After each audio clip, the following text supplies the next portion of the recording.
ஒரு திருடன் மதிப்புமிகு திருவாளராக மாறும் கதைதான் இன்றைய கதை.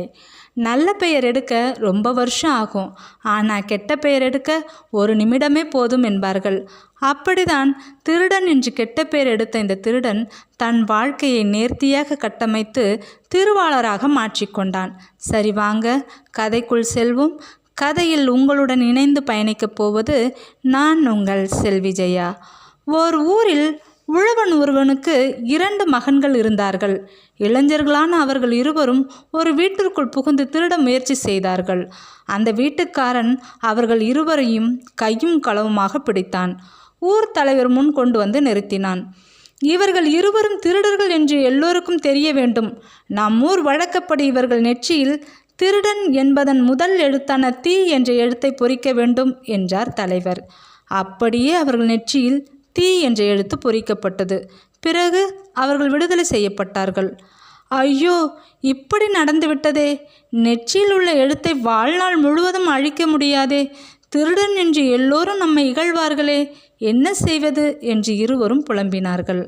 தம்பி, நாம் இனி இந்த ஊரில் இருக்க வேண்டாம், எங்காவது சென்று விடுவோம். அண்ணா, எங்கு சென்றாலும் நம் நெற்றியில் உள்ள எழுத்தை அழிக்கவோ மறைக்கவோ முடியாது. எங்காவது சென்று அவமானம் அடைவதை விட இங்கேயே இருப்போம். நாம் செய்யும் நல்ல செயல்களால் திருடன் என்ற பெயர் நம்மை விட்டு ஓடிவிடும் என்றான். தம்பி, நீ இங்கேயே இரு, இனி என்னால் இங்கே இருக்கவே முடியாது என்ற அண்ணன் அங்கிருந்து புறப்பட்டான். பல ஊர்களில் அலைந்தான். அவன் எங்கு சென்றாலும் மக்கள் அவனை வியப்புடன் பார்த்தார்கள். நெற்றியில் தீ என்ற எழுத்து உள்ளதே ஏன் என்று கேட்டார்கள். அவனால் எங்குமே நிம்மதியாக இருக்க முடியவில்லை. மக்களை கண்டு அஞ்சி ஒதுங்கினான். காடு மலைகளில் வாழத் தொடங்கினான். யாரும் மற்ற அனாதையாக ஒரு நாள் இறந்தும் விட்டான். தம்பி அதே ஊரிலே தங்கினான். ஊராரின் ஏச்சுக்களையும் பேச்சுக்களையும் பொறுத்து கொண்டான். தன்னால் இயன்ற நன்மைகளை அவர்களுக்கு செய்து வந்தான். இப்படி பல ஆண்டுகள் சென்றன. ஊர் மக்கள் எல்லோரும் அவனை மதித்து போற்றத் தொடங்கினார்கள். அந்த ஊருக்கு வந்த ஒருவர் அவன் நெற்றியை பார்த்தார். அருகில் இருந்தவர்களிடம், என்ன இவர் நெற்றியில் தீ என்று எழுத்து உள்ளது, அதன் பொருள் என்ன என்று கேட்டார். எங்கள் மதிப்புக்கு உரியவர் அவர், திருவாளர் என்பதன் சுருக்கமே தீ என்ற எழுத்து என்று பதில் சொன்னார்கள் அங்கிருந்தவர்கள்.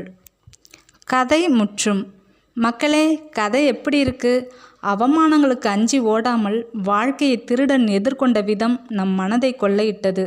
அவமானம், துன்பம், அதை துணிந்து ஏற்றுக்கொண்டதால் புகழாரம் சூட்டிக்கொண்டான் தீ என்ற திருவாளர். மீண்டும் மற்றொரு குட்டி கதையில் சந்திக்கும் வரை விடைபெறுகிறேன். நான் உங்கள் செல்வி ஜெயா. மறக்காமல் சேனலுக்கு சப்ஸ்கிரைப் பண்ணுங்கள் மக்களே. பாய், டாடா.